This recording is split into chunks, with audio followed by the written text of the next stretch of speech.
Some moments change everything in an instant. When Staff Sergeant Maria Vasquez hit the ground that day, blood trickling from her temple, nobody in the room imagined that within hours, phone calls would be made to the highest levels of military command. Nobody expected that a single act of violence would trigger an investigation that would reach three-star generals.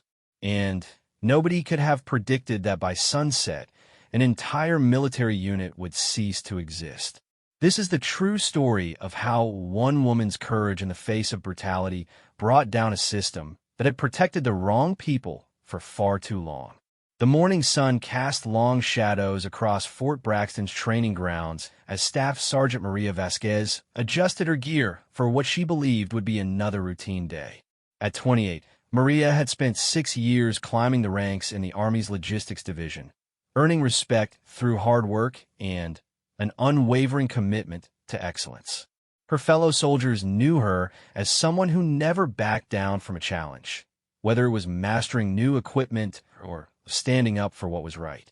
Maria had grown up in a small Texas town where her father worked construction and her mother managed the local diner. Both parents had instilled in her the values of hard work and integrity. When she enlisted at 22, she carried those values with her, determined to serve her country with honor. Her superiors had quickly recognized her potential, and she had been selected for specialized training programs that few soldiers ever saw. The unit Maria served in, the 47th Logistics Support Battalion, had a reputation that varied depending on who you asked. To outsiders, they were a well-functioning support unit that kept supplies flowing to frontline operations. But inside the unit, a different story had been unfolding for months. Rumors circulated about favoritism, questionable conduct, and a culture that protected certain individuals while silencing others who dared to speak up. Lieutenant Colonel James Morrison commanded the unit with an iron fist. At 45, Morrison was a career soldier who had worked his way up through the ranks, but somewhere along the way, his leadership style had turned toxic. He surrounded himself with a small group of loyal subordinates who shared his view that the unit's reputation mattered more than individual concerns. Morrison believed that soldiers should handle their problems internally, without involving outside authorities or making waves that might damage careers. Captain Derek Walsh was Morrison's right-hand man, a 34-year-old officer who had earned his position more through political maneuvering than military competence. Walsh had a particular talent for making problems disappear, whether they involved supply discrepancies, personnel complaints, or behavioral issues that might otherwise require official investigation.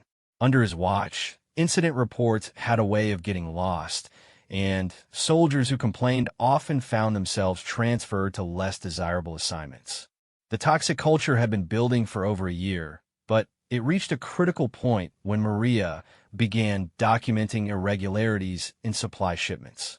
Her investigation had started innocently enough when she noticed discrepancies in inventory reports. Weapons, ammunition, and medical supplies were being logged as delivered, but they never arrived at their intended destinations. When she brought her concerns to her immediate supervisor, Sergeant First Class Tony Rodriguez, he told her to mind her own business and focus on her assigned duties. But Maria could not ignore what she had discovered.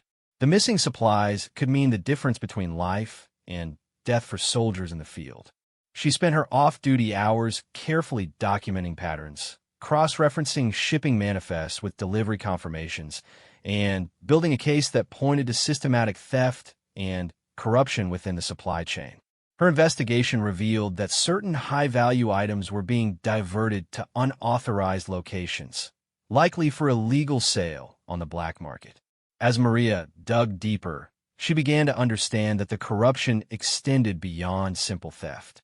Some of the missing weapons had serial numbers that matched items reported as destroyed or damaged in training exercises. The paperwork showed a sophisticated system designed to hide the diversion of military equipment. Someone with significant knowledge of military procedures and access to official documentation was orchestrating the entire operation. The morning of the incident, Maria had finally gathered enough evidence to feel confident about taking her findings to the military police. She had copies of shipping manifests, photographs of empty storage containers that should have contained valuable equipment, and witness statements from lower-ranking soldiers who had seen suspicious activities but were afraid to report them officially. Her plan was to present the evidence during her lunch break, giving her enough time to properly explain the scope of what she had uncovered. Maria's morning routine proceeded normally as she conducted equipment inspections and supervised the loading of supply trucks headed to training exercises. Her soldiers respected her attention to detail and her willingness to work alongside them rather than simply giving orders from behind a desk. She made it a point to know each person under her command, understanding their strengths and helping them overcome their weaknesses. Around 10 o'clock, Sergeant First Class Rodriguez approached her with an unusual request. Captain Walsh wanted to see her in the unit's conference room to discuss operational concerns related to recent supply shipments. Maria felt a knot form in her stomach, wondering if somehow her investigation had been discovered. But she maintained her composure and told Rodriguez she would report to the conference room immediately. The conference room was located in the unit's administrative building, a sterile space with fluorescent lighting and metal folding chairs arranged around a rectangular table. When Maria entered, she found Captain Walsh waiting along with two other soldiers she recognized as part of Morrison's inner circle, Staff Sergeant Mike Barrett and Sergeant Randy Collins. Both men had reputations for aggressive behavior and unquestioning loyalty to their superiors. Walsh gestured for Maria to take a seat at the far end of the table, positioning himself between her and the door. His demeanor was casual, almost friendly, but Maria sensed an undercurrent of tension that made her increasingly uncomfortable.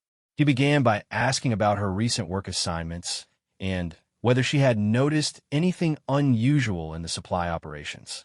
Maria chose her words carefully, not wanting to reveal the extent of her investigation, but also not wanting to lie outright to a superior officer.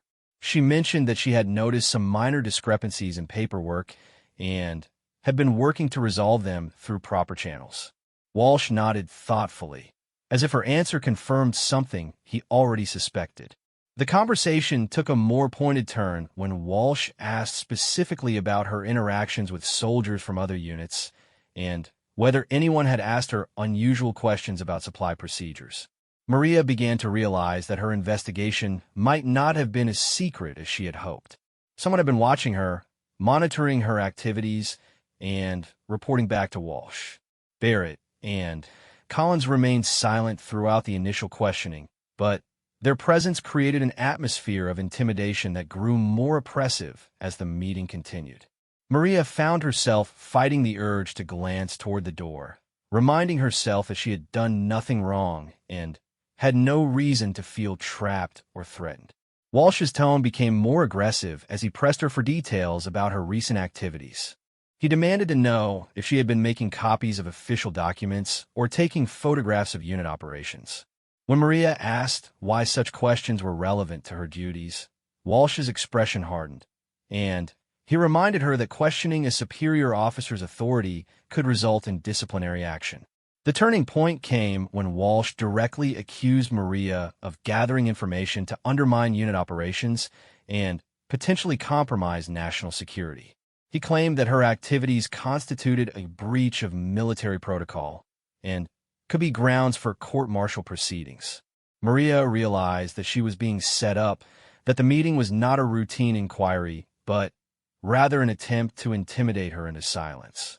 Drawing on her training and her personal convictions, Maria stood up and stated clearly that she had been performing her duties according to military regulations and had uncovered evidence of serious violations that needed to be investigated by appropriate authorities.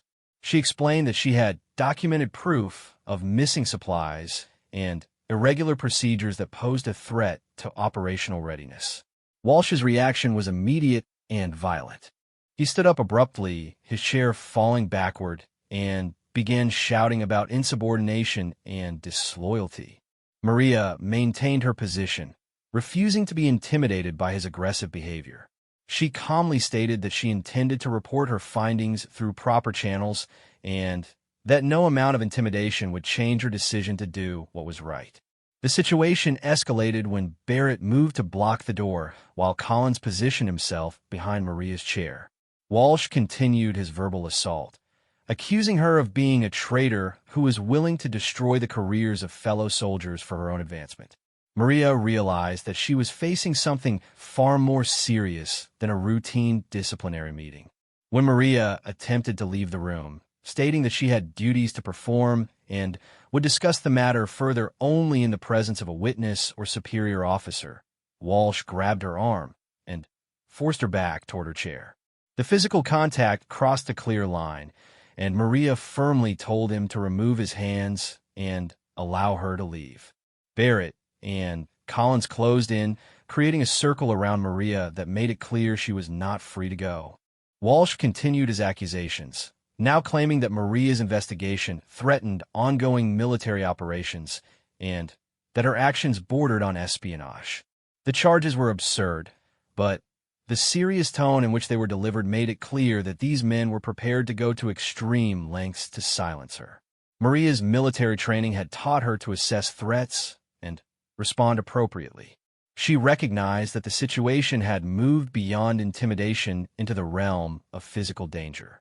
The three men surrounding her were larger and stronger, and their behavior suggested they were prepared to use force to achieve their objectives. But Maria also knew that backing down would not only betray her principles, but could also result in the continuation of corruption that endangered other soldiers. Standing as tall as her 5'6" frame would allow, Maria looked Walsh directly in the eye and spoke with a clarity that cut through his shouting. She told him that she was an American soldier sworn to uphold the Constitution and protect her fellow service members, and that no amount of intimidation would prevent her from fulfilling that oath. She demanded to be allowed to leave immediately and stated her intention to report the entire incident to the military police. The room fell silent for a moment as the weight of Maria's words settled over the group.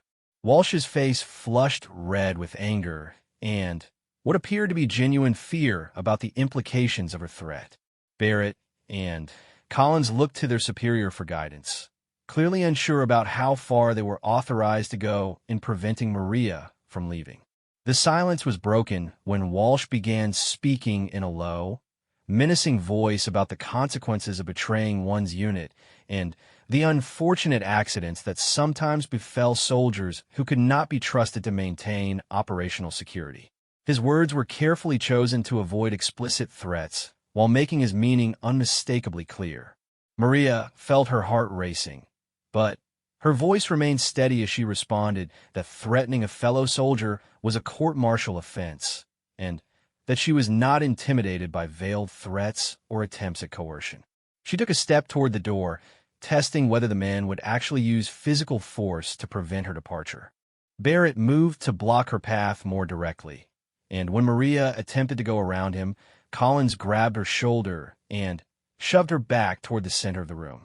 The physical contact represented a clear escalation, and Maria realized that the situation was rapidly moving beyond words toward actual violence. Walsh seemed to lose control completely at this point, screaming about loyalty and the need to protect the unit from traitors and troublemakers. His behavior suggested that he viewed Maria's investigation as an existential threat to his career and was prepared to take extreme measures to neutralize that threat.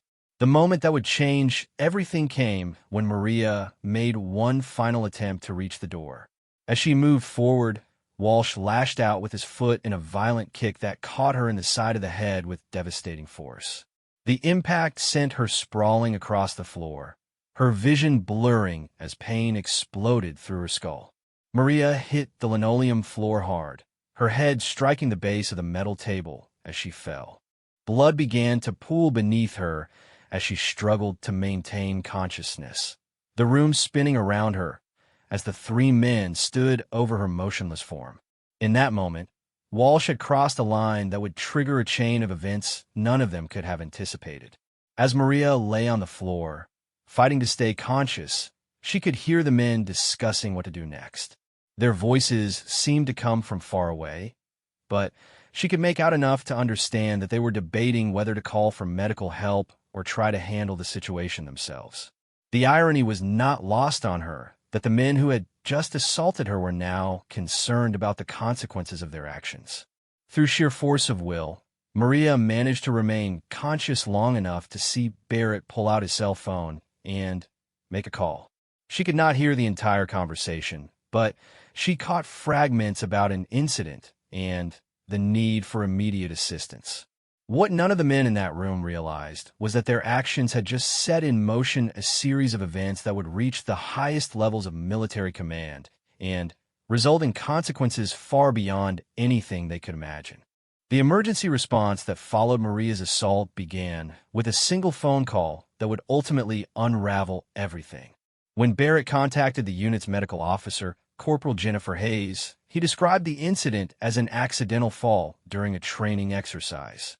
However, Hayes had been a combat medic for 4 years and had seen enough head injuries to recognize the difference between an accident and deliberate trauma. When Hayes arrived at the conference room, she found Maria semi-conscious and bleeding from a significant head wound. The pattern of the injury, combined with the defensive wounds on Maria's hands and arms, immediately raised red flags. Hayes began emergency treatment while quietly observing the behavior of the 3 men who claimed to have witnessed an accident. Their nervous energy and inconsistent explanations convinced her that something far more serious had occurred. Hayes worked quickly to stabilize Maria's condition, applying pressure to stop the bleeding and checking for signs of concussion or more severe traumatic brain injury. As she worked, she noticed that Maria was trying to communicate, moving her lips in an apparent attempt to speak. Hayes leaned close and heard Maria whisper 2 words that would change everything: evidence and locker. Understanding the potential significance of Maria's words, Hayes made a decision that would prove crucial to everything that followed. While continuing her medical treatment, she discreetly activated the recording function on her military-issued smartphone, capturing both the audio of her medical assessment and the background conversations of Walsh, Barrett, and Collins as they discussed their version of events. The recordings revealed inconsistencies and nervous energy that contradicted their claims of witnessing an accidental fall. Walsh could be heard instructing the other men to stick to the story and reminding them about the importance of maintaining unit cohesion. Barrett mentioned something about cleaning up before anyone else arrived, while Collins worried aloud about what would happen if Maria remembered details differently than their official account. Hayes transported Maria to the base hospital while simultaneously alerting her supervisor about the suspicious nature of the incident. Her years of medical training had taught her to document everything meticulously, and she made detailed notes about the injury patterns, Maria's vital signs, and the unusual behavior of the supposed witnesses. Most importantly, she preserved the audio recordings that captured the men's unguarded conversations. At the hospital, Dr. Sarah Chun, the chief of emergency medicine, conducted a thorough examination that confirmed Hayes' suspicions. The injury pattern was consistent with a deliberate blow to the head rather than an accidental fall. Dr. Chun had treated numerous assault victims during her civilian practice before joining the military, and she recognized the distinctive characteristics of intentional violence. Dr. Chin's medical report documented multiple concerning findings: a depressed skull fracture consistent with blunt force trauma, defensive wounds on both hands, bruising patterns that suggested the victim had been grabbed and restrained, and neurological symptoms indicating a significant concussion.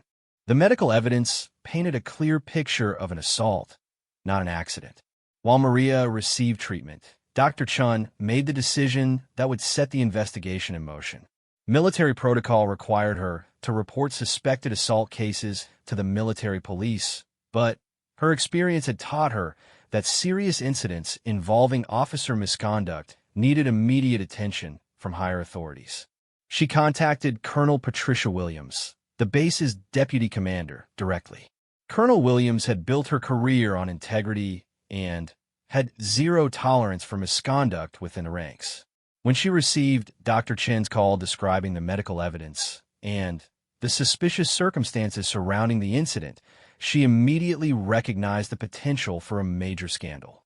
Williams understood that if officers were involved in assaulting an enlisted soldier, the implications extended far beyond a single incident. Williams' first action was to secure the crime scene and prevent any evidence tampering. She dispatched military police to seal the conference room and ordered that Walsh, Barrett, and Collins be separated and confined to quarters pending investigation.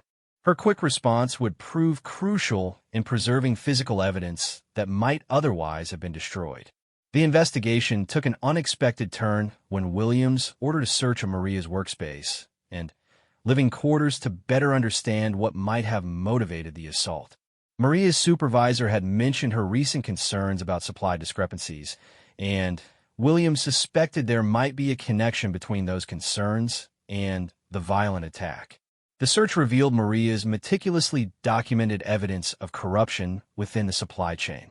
Her personal locker contained copies of shipping manifests, photographs of empty storage containers, witness statements, and a detailed analysis of missing equipment worth hundreds of thousands of dollars. The scope and sophistication of the corruption far exceeded anything Williams had imagined. Williams realized she was looking at evidence of systematic theft and fraud that could implicate numerous individuals throughout the chain of command.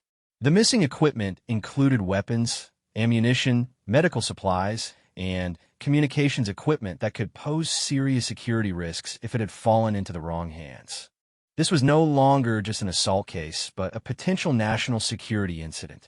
The evidence also revealed that Maria had been planning to report her findings to the military police on the same day she was attacked. The timing was too coincidental to ignore, and Williams concluded that the assault had been a deliberate attempt to silence a whistleblower who posed a threat to a criminal conspiracy. Williams faced a critical decision about how to handle an investigation that clearly extended beyond her base's jurisdiction. The evidence suggested corruption that could involve personnel at multiple locations and potentially civilian contractors. She needed resources and authority that exceeded her own position, which meant escalating the matter to the highest levels of military command. Her first call went to General Robert Martinez at Fort Leavenworth, the commanding general of the Army's Logistics Command. Martinez had a reputation as a no-nonsense officer who demanded accountability throughout his organization. When Williams briefed him on the evidence and the circumstances surrounding Maria's assault, Martinez immediately grasped the potential implications for military operations worldwide. General Martinez understood that corruption in the supply chain could compromise missions and endanger soldiers in combat zones. If weapons and equipment were being diverted for illegal sale, there was no telling where those materials might end up or how they might be used against American forces. The national security implications demanded immediate and decisive action. Martinez contacted General Linda Thompson, the Army's Deputy Chief of Staff for Operations, briefing her on the developing situation and requesting authority to launch a comprehensive investigation. Thompson, in turn, contacted General James Morrison at the Pentagon, who happened to share a surname with the battalion commander but no family relationship. The coincidence would later add to the complexity of the investigation. Within 6 hours of Maria's assault, 3 separate general officers were actively involved in coordinating the investigation and determining the appropriate response. The speed of escalation reflected the serious nature of the evidence and the potential for widespread corruption within the military's logistics system. General Thompson ordered the immediate formation of a joint investigative task force combining military police, the Criminal Investigation Division, and specialized auditors from the Pentagon's Inspector General's office. The task force received unprecedented authority to follow the evidence wherever it led, regardless of rank or position of those involved. The task force's preliminary investigation revealed that the corruption extended far beyond the 47th Logistics Support Battalion. Computer forensics experts found evidence of coordinated activities involving multiple units across several states. Financial investigators discovered suspicious bank accounts and property purchases by military personnel whose salaries could not account for their apparent wealth. As the scope of the investigation expanded, it became clear that Lieutenant Colonel Morrison's unit was not just involved in the corruption, but served as a central hub for a network that had been operating for over 2 years. The sophisticated nature of the operation suggested involvement by individuals with advanced knowledge of military procedures and civilian accomplices with connections to black market networks. The investigation also revealed that Maria was not the first soldier to raise concerns about irregular activities. Several other personnel had reported suspicious incidents or asked uncomfortable questions, and all had been transferred, disciplined, or otherwise silenced through official channels. The pattern suggested a systematic effort to suppress whistleblowers and protect the criminal enterprise. Captain Walsh's personnel file revealed a pattern of complaints and questionable decisions that had been overlooked or explained away by his superiors. Barrett and Collins both had disciplinary histories that included incidents of intimidation and aggressive behavior toward other soldiers. The 3 men had been carefully selected and positioned to protect the unit's criminal activities. The financial investigation uncovered a complex money laundering scheme involving fake invoices, shell companies, and offshore bank accounts. The stolen military equipment was being sold to private military contractors, foreign buyers, and domestic criminal organizations. The profits were being shared among a network of military personnel and civilian accomplices. General Martinez made the decision to expand the investigation to include a comprehensive audit of supply chain operations throughout the Army's logistics system. The audit would examine procedures, personnel, and financial controls to identify vulnerabilities that had allowed the corruption to flourish undetected for so long. The political implications of the scandal began to emerge as congressional oversight committees learned about the investigation. The theft of military equipment and the assault on a whistleblower raised questions about leadership, accountability, and oversight within the Department of Defense. Media attention was beginning to focus on the story, increasing pressure for swift and decisive action. General Thompson briefed the Secretary of the Army on the developing situation, recommending immediate action to contain the scandal and demonstrate the military's commitment to accountability. The Secretary authorized whatever resources were necessary to complete the investigation quickly and prosecute all individuals involved to the fullest extent of the law. Meanwhile, Maria remained hospitalized, but conscious and able to provide detailed statements about her investigation and the circumstances of her assault. Her testimony provided crucial corroboration for the documentary evidence and helped investigators understand the scope and timeline of the criminal activities. Dr. Chen's continued evaluation revealed that Maria had suffered more severe injuries than initially apparent. In addition to the skull fracture and concussion, she had sustained damage to her inner ear that affected her balance and coordination. The injuries would require extensive rehabilitation and could potentially end her military career. The severity of Maria's injuries added another dimension to the criminal charges being prepared against Walsh, Barrett, and Collins. What had begun as an assault case was now being treated as attempted murder, given the force of the kick and the life-threatening nature of the head trauma. As news of the investigation spread throughout the base, other soldiers began coming forward with information about suspicious activities and intimidation tactics. The atmosphere of fear that had protected the corruption was beginning to break down as personnel realized that the investigation had the backing of the highest levels of command. Colonel Williams coordinated with the investigative task force to ensure that all potential witnesses were protected from retaliation and that evidence collection proceeded without interference.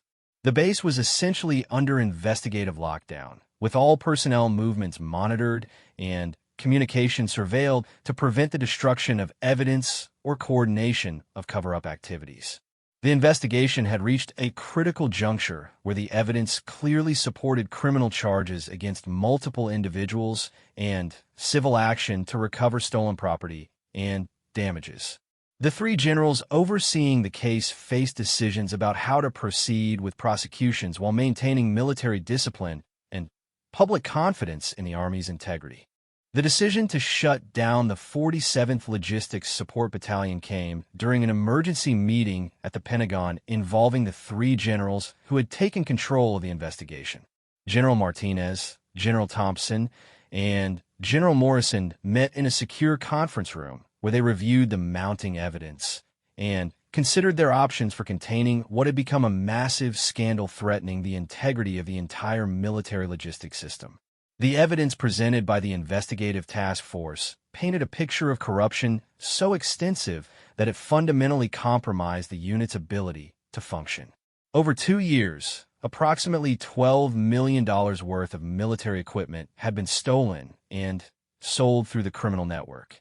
The missing items included advanced communications equipment, night vision devices, tactical weapons, medical supplies, and vehicle parts that could be used to maintain or repair military vehicles by hostile forces. General Thompson reviewed the personnel files of every soldier in the battalion, looking for individuals who might be salvageable if transferred to other units. The analysis was sobering. Of the 240 personnel assigned to the battalion, investigators had identified evidence linking at least 60 individuals to various aspects of the criminal enterprise. Another 80 soldiers had knowledge of illegal activities, but had remained silent due to fear of retaliation or misplaced loyalty. The corruption had infected every level of the unit's command structure.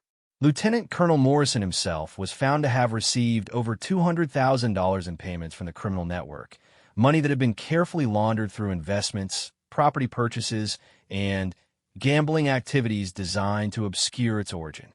His wife's sudden business success and their family's lifestyle improvements had created a paper trail that forensic accountants easily followed. Major Patricia Knox, the battalion's executive officer, had been instrumental in manipulating personnel assignments to ensure that potential whistleblowers were transferred out of sensitive positions.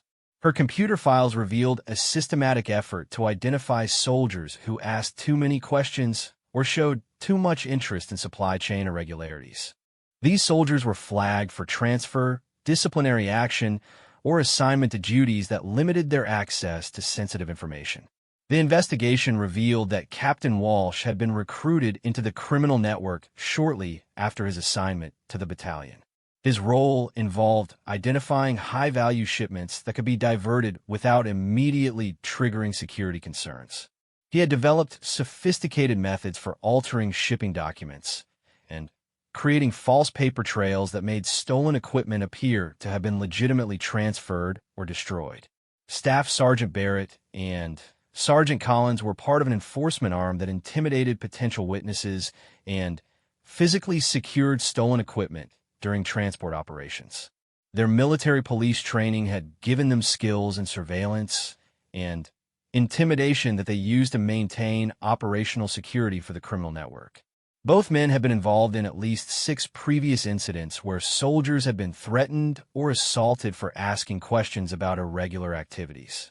The civilian component of the criminal network included former military personnel who had established legitimate-appearing businesses that served as fronts for money laundering and equipment resale operations.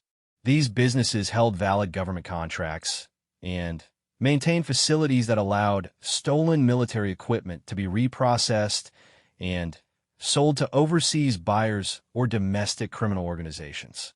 Financial investigators discovered that the stolen equipment was being sold to buyers in at least 12 different countries, including some with hostile relationships to the United States. Communications equipment stolen from American bases was being used by terrorist organizations and drug cartels to coordinate attacks against law enforcement and military personnel. Night vision devices had been recovered from insurgent forces in 3 different conflict zones. The national security implications were staggering. Equipment designed to protect American soldiers was being used to kill them. Intelligence gathered from intercepted communications revealed that hostile forces had been studying captured American equipment to develop countermeasures and improve their own military capabilities. The corruption had not only cost millions of dollars, but had directly contributed to American casualties in combat zones. General Martinez understood that the unit could not be reformed or reorganized. The corruption was too extensive and the personnel too compromised to maintain any credibility with other units or civilian oversight agencies. Moreover, the ongoing investigation required that the unit's activities be suspended to prevent further evidence destruction and ensure that all personnel remained available for questioning and prosecution. The three generals also considered the broader implications of allowing the unit to continue operating while under investigation. Military morale and public confidence required decisive action that demonstrated zero tolerance for corruption and criminal behavior. Half measures or gradual reforms would be seen as insufficient given the scope of the criminal activities and the assault on a whistleblower who had tried to expose the truth. General Thompson presented the recommendation to the Secretary of the Army during a briefing that outlined the evidence, the scope of the corruption, and the potential consequences of various response options. The Secretary understood that the situation required dramatic action to preserve the Army's credibility and demonstrate commitment to accountability at all levels of command. The decision to deactivate the battalion was made within hours of the briefing. The formal order was signed by the Secretary and transmitted through secure channels to ensure that no advance warning would allow for evidence destruction or coordination among the criminal network's members. The shutdown would be immediate and complete, with all personnel reassigned or placed under investigation pending criminal proceedings. The logistics of shutting down a 240-person military unit presented enormous challenges. Every piece of equipment had to be inventoried and secured to prevent further theft. Personnel had to be individually evaluated to determine who could be trusted with reassignment and who required detention pending criminal charges. Administrative records had to be preserved as evidence while operational activities were transferred to other units. Colonel Williams was placed in charge of the shutdown operation, reporting directly to the three generals rather than through normal command channels. Her integrity and aggressive response to Maria's assault had earned her the confidence of the senior leadership and the authority needed to override objections from personnel who might try to interfere with the process. The shutdown began at 0600 hours on a Tuesday morning with the arrival of a convoy of military police vehicles and investigative personnel. All access points to the battalion's facilities were secured, and personnel were assembled in groups for individual processing. The speed and coordination of the operation prevented any significant destruction of evidence or coordination among those involved in the criminal network. Lieutenant Colonel Morrison was arrested at his quarters and charged with theft of government property, conspiracy, money laundering, and conduct unbecoming an officer. His computer files and financial records were seized as evidence, revealing connections to civilian accomplices and additional details about the scope of the criminal enterprise. His wife was also arrested on money laundering charges related to her business activities. Captain Walsh, Staff Sergeant Barrett, and Sergeant Collins were charged with assault, conspiracy, theft, and numerous other offenses related to their roles in the criminal network and the attack on Maria. The evidence against them included not only the medical records and witness testimony related to Maria's assault, but also financial records, communications intercepts, and physical evidence linking them to the theft and sale of military equipment. The processing of the remaining personnel took 3 days of intensive interviews and background investigations. Soldiers who could demonstrate that they had no knowledge of or involvement in the criminal activities were immediately reassigned to other units with notations in their records about the circumstances of their transfer.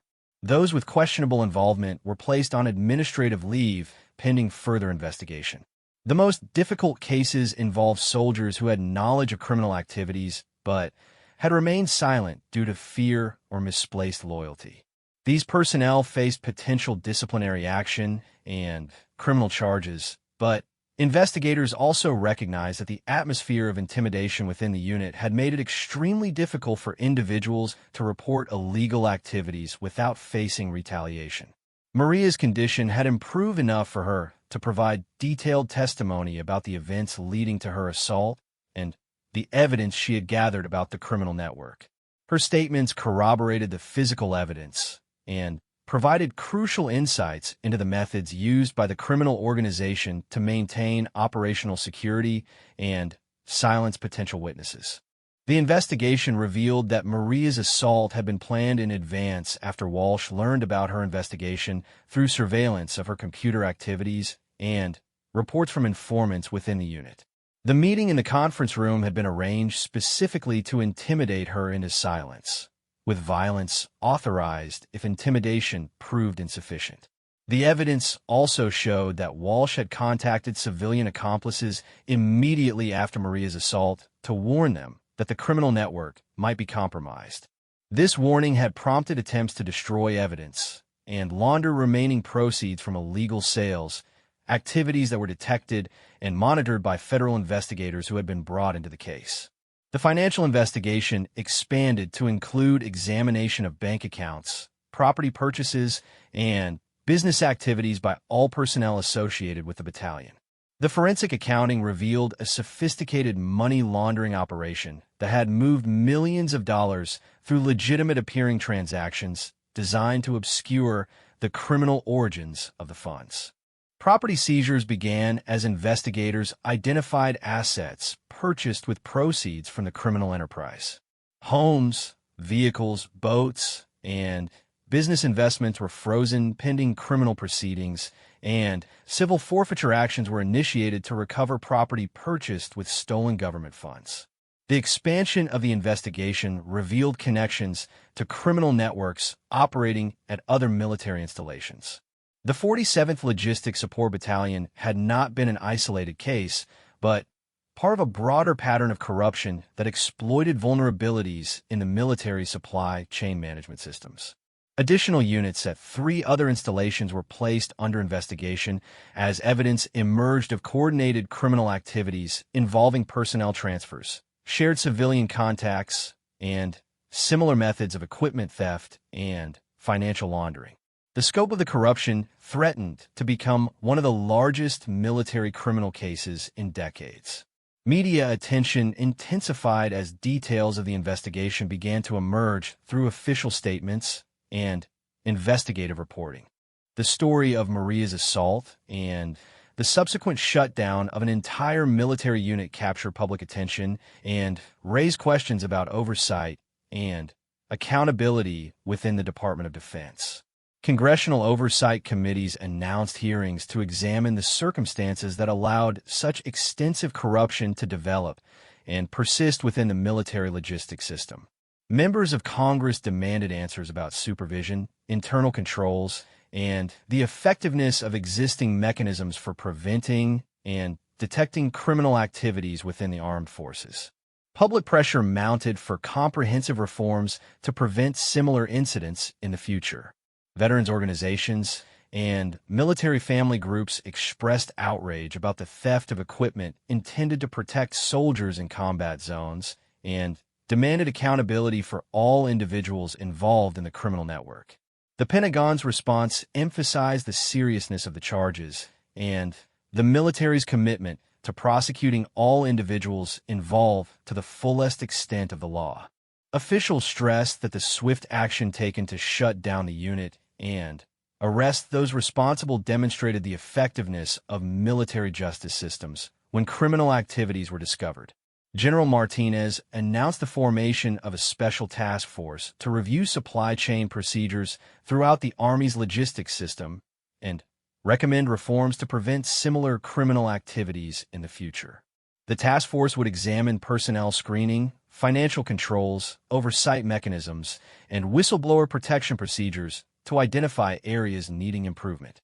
The investigation's findings were briefed to senior leaders throughout the military services as a case study in identifying and responding to systematic criminal activities within military organizations. The lessons learned would influence training programs, personnel policies, and supervisory procedures across all branches of the armed forces. Maria's courage in investigating the criminal network and refusing to be intimidated into silence became a symbol of the military values that the criminal conspiracy had sought to undermine. Her actions demonstrated the importance of individual integrity and moral courage in maintaining the honor and effectiveness of military organizations. The criminal prosecution of the 47th Logistics Support Battalion's leadership began 6 months after Maria's assault, marking the largest military corruption trial in over 2 decades. The case was assigned to Colonel Sarah Mitchell, a military prosecutor with 15 years of experience handling complex fraud and conspiracy cases. Mitchell understood that the success of this prosecution would send a message throughout the military about the consequences of corruption and the protection of whistleblowers. The evidence against Lieutenant Colonel Morrison was overwhelming. Financial records showed deposits totaling over $400,000 into accounts controlled by him and his wife, money that could not be explained by his military salary or any legitimate business activities. Digital forensics had recovered deleted files from his computer that contained detailed records of stolen equipment, civilian contacts, and profit-sharing arrangements with other conspirators. Morrison's defense team, led by retired Colonel Marcus Webb, attempted to portray their client as a scapegoat being blamed for systemic problems within the military logistics system. They argued that Morrison had inherited a corrupt unit and had been trying to reform it when the investigation began. However, this defense crumbled when prosecutors presented evidence of Morrison's active participation in planning criminal activities and his personal enrichment from the conspiracy. The trial revealed the sophisticated nature of the criminal operation. Expert witnesses explained how the conspirators had exploited weaknesses in inventory management systems to steal equipment without triggering immediate detection. Computer specialists demonstrated how shipping manifests had been altered to make stolen items appear to have been legitimately transferred or destroyed in training exercises. Captain Walsh's trial focused on his role as the operational leader of the criminal network and his assault on Maria Vasquez. The prosecution presented medical evidence showing the severity of Maria's injuries and testimony from Corporal Hayes about the suspicious behavior of Walsh and his accomplices immediately after the attack. The audio recordings Hayes had made captured Walsh's admissions about the need to maintain their story and silence potential witnesses. Maria's testimony was the emotional centerpiece of Walsh's trial. Despite ongoing health problems from her head injury, she provided clear and detailed accounts of her investigation into the missing equipment and the events leading to her assault.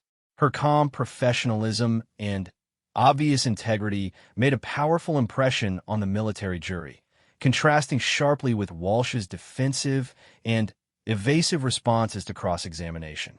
The defense attempted to portray Walsh as a dedicated officer who had made a momentary error in judgment under extreme stress.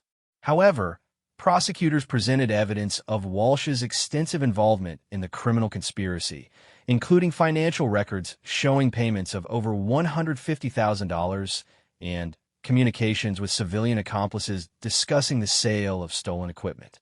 Barrett and Collins faced charges related to both the criminal conspiracy and the assault on Maria. Their roles as enforcers for the criminal network were documented through witness testimony and physical evidence linking them to intimidation campaigns against other soldiers who had asked questions about irregular activities. The prosecution's case against Barrett included testimony from 5 soldiers who described being threatened or physically intimidated when they attempted to report suspicious activities. One soldier, Private First Class David Kim, testified that Barrett had cornered him in a supply warehouse and threatened to arrange an accident if he continued asking questions about missing equipment shipments. Collins' trial revealed his role in the physical transportation and security of stolen equipment. Surveillance footage from civilian facilities showed him participating in the loading and unloading of military vehicles at locations not authorized for government operations. His phone records documented coordination with civilian accomplices and participation in planning meetings for criminal activities. The civilian components of the criminal network were prosecuted in federal court, where they faced charges including conspiracy, money laundering, and trafficking in stolen government property. The lead civilian defendant was Robert Chun, a former Army logistics specialist who had established a network of shell companies to facilitate the resale of stolen military equipment. Chin's operation had been remarkably sophisticated, involving legitimate-appearing businesses with valid government contracts that provided cover for criminal activities. His companies maintained warehouses and transportation capabilities that allowed stolen equipment to be processed and shipped to buyers throughout the United States and overseas.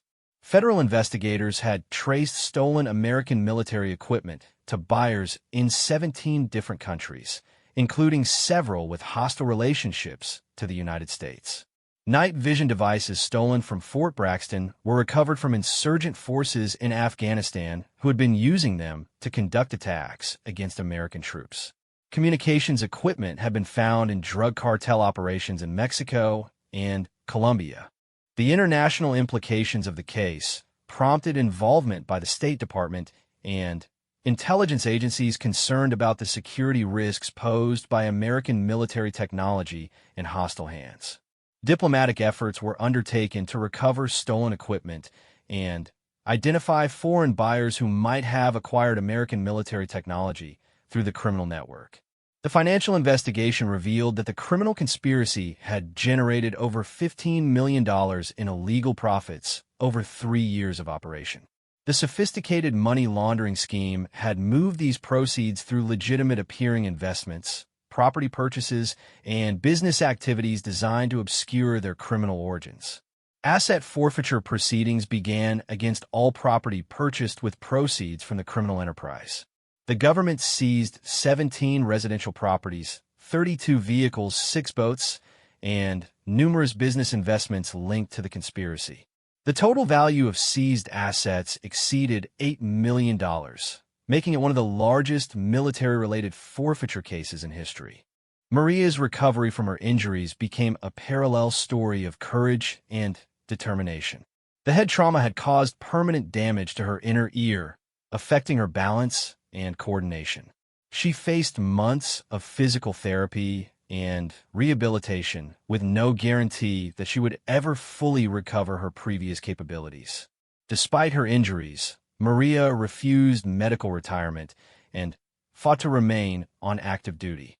Her determination to continue serving demonstrated the same courage and integrity that had led her to investigate the criminal conspiracy in the first place.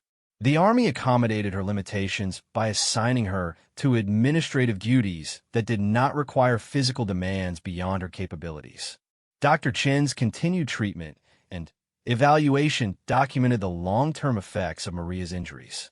In addition to the physical trauma, she suffered from post-traumatic stress related to the assault and the months of intimidation that had preceded it. The psychological impact of betrayal by fellow soldiers added another dimension to her recovery challenges. The military's response to Maria's situation became a test case for how the services would treat soldiers who suffered retaliation for reporting criminal activities. Her case prompted reviews of whistleblower protection policies and compensation programs for service members injured while performing their duties to expose corruption. Congressional hearings on the case brought national attention to the need for reform in military logistics systems and whistleblower protections. Maria was invited to testify before the House Armed Services Committee about her experiences and the systemic problems that had allowed the criminal conspiracy to flourish for years. Her congressional testimony was broadcast nationally and praised by veterans organizations and government accountability groups. Maria spoke clearly about the culture of fear that had prevented other soldiers from reporting criminal activities and the need for stronger protections for military personnel who exposed wrongdoing. The Pentagon's response to the congressional hearings included announcement of comprehensive reforms to supply chain management, personnel screening, and oversight procedures. New policies required enhanced background investigations for personnel in sensitive logistics positions and mandated regular audits of high-value equipment inventories. Whistleblower protection policies were strengthened to provide anonymous reporting mechanisms and guaranteed legal representation for service members who reported criminal activities. The reforms also established independent oversight bodies with authority to investigate allegations of retaliation against military whistleblowers. The training programs for military logistics personnel were completely redesigned to emphasize integrity, accountability, and the importance of reporting suspicious activities. Case studies based on the 47th Logistics Support Battalion investigation were incorporated into leadership courses throughout the military education system. General Martinez used the case as an opportunity to emphasize the Army's values and the importance of moral courage in military service. His speeches to military audiences consistently reference Maria's example as representing the best traditions of military service and the obligation of all soldiers to maintain the integrity of their organizations. The broader investigation into corruption at other military installations resulted in additional prosecutions and unit shutdowns. The criminal network's connections extended to installations in 7 states, leading to the largest military corruption investigation in decades, and fundamental changes in how the services managed logistics operations. Professional military education programs began including extensive coverage of ethics, integrity, and the legal and moral obligations of military personnel to report criminal activities. The case became a standard reference in courses on military leadership and organizational ethics throughout the defense education system. The impact on military culture was significant as service members throughout all branches understood that corruption would not be tolerated and that those who reported criminal activities would be protected and supported by senior leadership. The swift and decisive response to the case sent a clear message about the military's commitment to maintaining the highest standards of integrity. Media coverage of the trials and congressional hearings kept public attention focused on the importance of accountability in military organizations. Veterans groups and military families praised the aggressive prosecution of those involved and the comprehensive reforms implemented to prevent similar incidents. The international implications continued to unfold as intelligence agencies traced the movement of stolen American military technology through global markets. The case prompted reviews of export controls, international cooperation agreements, and security procedures for military equipment throughout its life cycle from production to disposal.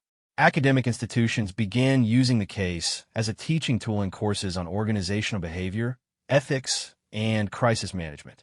Business schools incorporated the case into curricula examining how systematic criminal behavior can develop within large organizations and the importance of whistleblower protections in maintaining institutional integrity. The legal precedents established by the prosecutions influenced military justice procedures and civilian criminal law related to government corruption cases. The successful coordination between military and civilian prosecutors demonstrated effective models for handling complex cases that crossed jurisdictional boundaries. Financial institutions strengthened their procedures for detecting money laundering activities involving government employees after the sophisticated methods used by the criminal conspiracy were revealed during the trials. Banking regulations were updated to require enhanced scrutiny of transactions by military personnel that appeared inconsistent with their official salaries. 5 years after the shutdown of the 47th Logistics Support Battalion, the ripple effects of Maria Vasquez's courage continued to reshape military culture and accountability systems throughout the Department of Defense.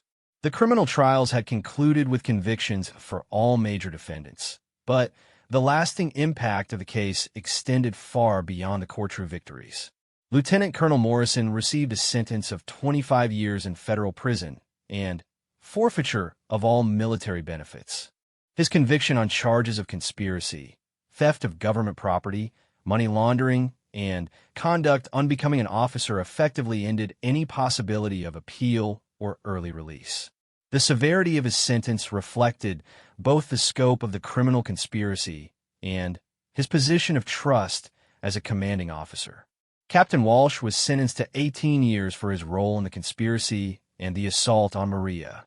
The court-martial panel had been particularly influenced by evidence of his leadership role in silencing potential whistleblowers and his personal responsibility for Maria's severe injuries. His conviction included a dishonorable discharge and forfeiture of all pay and benefits. Staff Sergeant Barrett and Sergeant Collins each received sentences of 12 years for their participation in the criminal network and their assault on Maria. Their roles as enforcers who intimidated other soldiers had been well documented during the trials, and their sentences reflected the military's determination to send a clear message about the consequences of using violence to suppress reporting of criminal activities. The civilian leader of the network, Robert Shun, was sentenced to 30 years in federal prison for organizing and operating the sophisticated money laundering and equipment resale operation. His sentence was enhanced due to the national security implications of selling American military technology to hostile foreign buyers and the massive scale of the criminal enterprise he had directed. Maria's recovery had been gradual but determined. The physical effects of her head injury required ongoing medical treatment and accommodation, but she had successfully transitioned to a new career in military criminal investigation. Her first-hand experience with corruption and retaliation made her uniquely qualified to investigate similar cases and support other military whistleblowers. The Army had promoted Maria to Sergeant First Class and assigned her to the Criminal Investigation Division, where she specialized in cases involving financial crimes and organizational corruption. Her work had already contributed to several successful prosecutions and had helped identify systemic vulnerabilities in military logistics and financial systems. Maria's new role allowed her to mentor other soldiers who found themselves in situations similar to what she had faced. Her experience and credibility made her an effective advocate for personnel who discovered evidence of wrongdoing but were uncertain about how to report it safely. She had personally counseled over 50 soldiers through the process of reporting criminal activities and protecting themselves from retaliation. The comprehensive reforms implemented after the case had fundamentally changed how the military managed logistics operations and personnel security. New inventory management systems included redundant oversight mechanisms and real-time tracking that made it virtually impossible to divert equipment without immediate detection. Advanced data analytics identified unusual patterns that might indicate criminal activity. Personnel assigned to sensitive logistics positions now underwent enhanced background investigations that included financial reviews, psychological evaluations, and regular reinvestigations throughout their assignments. The screening process had identified several individuals with characteristics similar to those found in the 47th Battalion conspiracy, preventing their assignment to positions where they could facilitate criminal activities. The whistleblower protection system had been completely redesigned with independent reporting mechanisms that bypassed normal command channels. Military personnel could now report suspected criminal activities through secure systems that guaranteed anonymity and provided immediate legal protections against retaliation. The new system had processed over 3,000 reports in its first 5 years, leading to hundreds of investigations and dozens of successful prosecutions. General Martinez had been promoted to Chief of Staff of the Army, where he continued to champion integrity and accountability throughout military organizations. His leadership during the 47th Battalion crisis had established him as a reformer who could be trusted to address systemic problems without regard for political considerations or career implications for senior officials. Under General Martinez's leadership, the Army had implemented the most comprehensive ethics and integrity training programs in military history. Every soldier now received annual training on recognizing and reporting criminal activities, understanding their legal protections as whistleblowers, and maintaining the moral courage necessary to uphold military values under pressure. The case had become a cornerstone of professional military education at all levels. Officer candidates studied the leadership failures that had allowed the criminal conspiracy to develop and persist, while senior officers examined their responsibilities for creating organizational cultures that encouraged reporting of wrongdoing and protected those who demonstrated moral courage. Congressional oversight of the military had been strengthened with new requirements for regular reporting on ethics violations, corruption cases, and the effectiveness of prevention programs. The House and Senate Armed Services Committees had established permanent subcommittees focused on military integrity and accountability, ensuring continued legislative attention to preventing similar scandals. Maria had testified before Congress 3 additional times, providing expert perspectives on military culture, whistleblower experiences, and the effectiveness of reform efforts. Her testimony had influenced legislation providing enhanced protections for military whistleblowers and compensation programs for service members injured while reporting criminal activities. The international impact of the case had led to improved cooperation between American and foreign law enforcement agencies in tracking stolen military equipment and prosecuting international trafficking networks. Several countries had modified their own military logistics procedures based on lessons learned from the American experience. Intelligence agencies had developed new methods for monitoring the movement of American military technology through global markets, using the case as a template for understanding how sophisticated criminal networks operated within military organizations. These methods had contributed to the recovery of additional stolen equipment and the identification of foreign buyers who pose security risks. Academic research based on the case had advanced understanding of organizational corruption, whistleblower psychology, and the cultural factors that enabled criminal behavior within institutions. Universities had established research programs studying military ethics and integrity, generating new knowledge that influenced both military and civilian organizational management. The financial investigations methods had become models for other complex corruption cases involving government employees and contractors. Federal agencies had adopted analytical techniques developed during the investigation, improving their ability to detect money laundering and asset concealment schemes in other contexts. Private sector organizations had implemented reforms based on the case's lessons about the importance of whistleblower protections and ethical leadership. Business schools taught the case as an example of how organizational cultures could either prevent or enable systematic criminal behavior, regardless of formal policies and procedures. Media coverage of the long-term outcomes had sustained public attention on military accountability issues, contributing to broader public support for transparency and oversight in government organizations. Documentary films and investigative reports had ensured that the lessons of the case remained visible to new generations of military personnel and civilian leaders. Veterans organizations had established programs to support military whistleblowers and their families, recognizing that reporting criminal activities often required personal sacrifices that deserve community support. These programs provided financial assistance, legal advice, and peer counseling for service members who faced retaliation for upholding military values. The legal precedents established by the prosecutions had influenced military justice reform efforts, leading to enhanced protections for victims and witnesses in military criminal proceedings. Changes to the Uniform Code of Military Justice had strengthened penalties for retaliation against whistleblowers and improved procedures for protecting their identities during investigations. Military medical programs had developed specialized treatment protocols for service members who suffered injuries while performing their duties to report criminal activities. Maria's case had highlighted the need for comprehensive care that addressed both physical trauma and psychological effects of betrayal by fellow service members.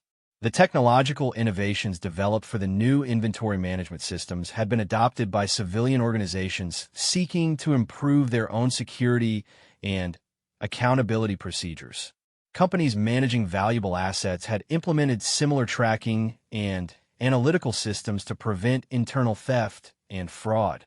International military exchanges and training programs had incorporated lessons from the case into curricula for foreign military officers studying in American institutions.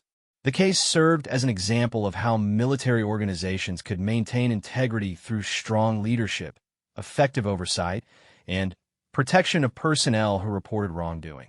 Research institutions had established ongoing studies tracking the long-term effectiveness of the reforms implemented after the case. Preliminary findings suggested significant improvements in reporting rates for suspected criminal activities and reduced incidents of retaliation against military whistleblowers. Professional associations for military lawyers, investigators, and logistics specialists had developed new standards and training programs based on the case's lessons about detecting and preventing organizational corruption. These standards had influenced civilian professional organizations seeking to improve their own integrity and accountability measures. The case had demonstrated that individual moral courage could indeed change entire systems when supported by principled leadership and comprehensive reforms. Maria's decision to investigate corruption despite personal risks had not only brought criminals to justice, but had catalyzed fundamental improvements in military culture and accountability that would protect future generations of service members. Her example continued to inspire soldiers facing similar ethical dilemmas, proving that doing the right thing, even at personal cost, could ultimately triumph over corruption and create lasting positive change. The institution she had fought to protect had been strengthened by her courage, ensuring that the values she upheld would continue to guide military service for years to come. The legacy of the 47th Logistics Support Battalion case served as a permanent reminder that integrity and accountability were not just abstract values, but practical necessities for maintaining the trust and effectiveness that military organizations required to fulfill their missions. Maria Vasquez had proven that one person's courage could indeed make a difference, not just in exposing wrongdoing, but in creating the systemic changes necessary to prevent its recurrence. In military installations around the world, her story was told to new recruits as an example of what it truly meant to serve with honor and uphold the oath to support and defend the Constitution. Her legacy lived on in the stronger institutions, better protections, and renewed commitment to integrity that emerged from the crisis she had helped expose and resolve.